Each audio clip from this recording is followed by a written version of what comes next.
Check engine problem. Honda Accord 2000.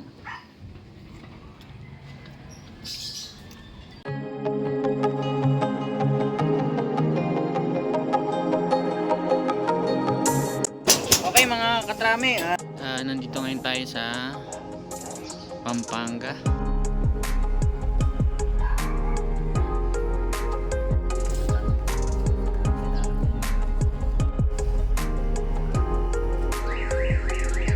Idle air control malfunction.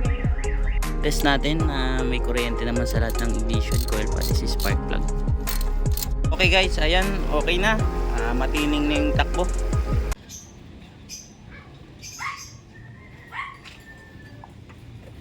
Scan natin kung ano yung ma-detect dito.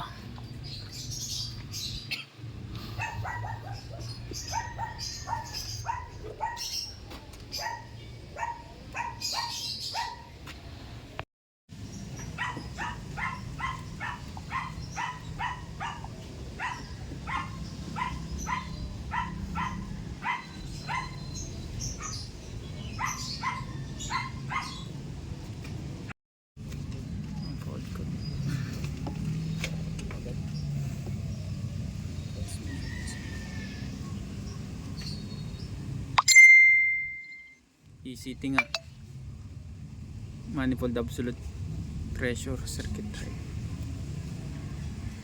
low voltage, ang dami. Lima,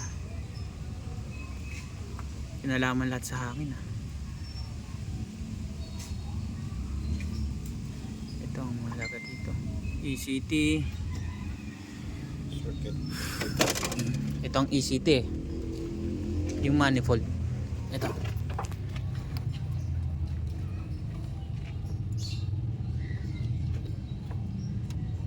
Okay naman, naka-intact naman.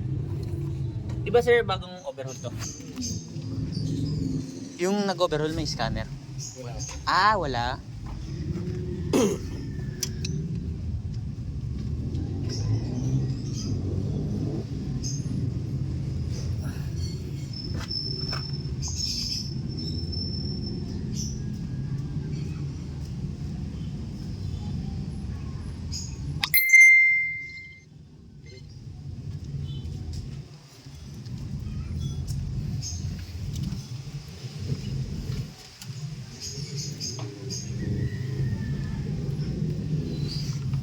Ano din yung kasi yung socket mga basag din, mga wala ng ano, hindi siya nag-fit ng ayos.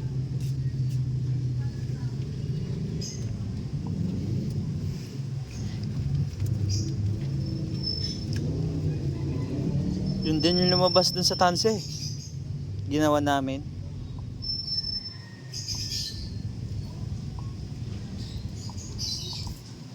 Check natin kung nag-ooperate ng normal.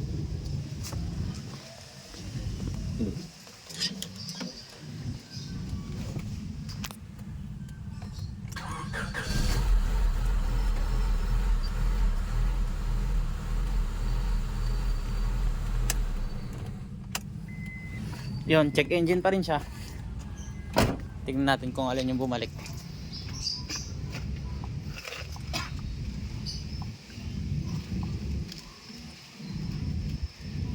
Hindi malaman yun kung ano nagiging cause nung ganong idling niya Ito, dalawa.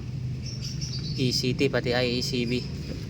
IACB yung taas baba. Circuit high. IACB circuit failure. Alam ko to. Wait lang kuya. Ito, talap to. Yung pop-tol na. Ito. Ito yan Baka mali yung adjustment nila dito. 8 na ano, socket. Adjustment to dito. Kung ito naman. Ayun.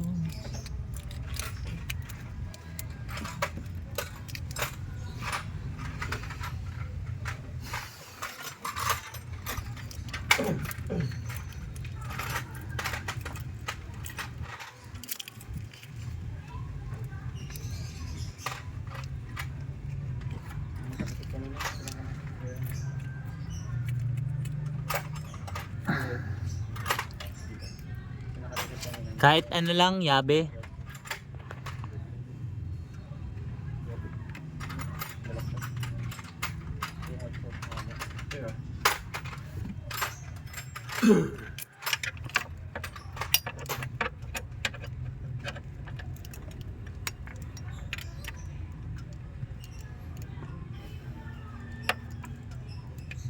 Grabe yung pagtatak nito. Grabe pa rin. Wait. Nilagyan ng tape eh. Salamat sa lahat. Tama naman. Basta Kung makikita natin yung electrical. Bumalik. Wala na lumabas sa trouble code eh. Check ko kung anong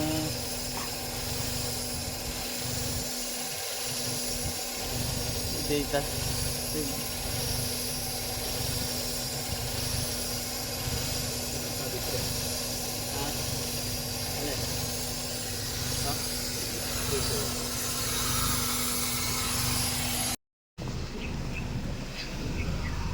Yan oh, wala na siyang check engine pero yung airbag nakailaw. Pero yung airbag dati na yun ano? Oo. wala na siguro ngayon ng airport yan. Oo.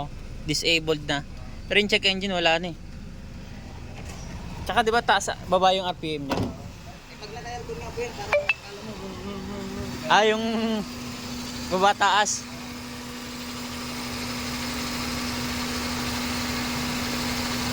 Pumutol ka na yan. Ayos na. Yung check engine tsaka yung minor niya ayos na. Nagka-problema dun sa wiring ng throttle body pati dun sa ibang linya ng katulad ng ECP pati yung sa map sensor niya. Dun nagkaka-problema. Ayun, okay naman yung RPM niya, normal na. Kasi kung makita natin dito sa ano, data strip.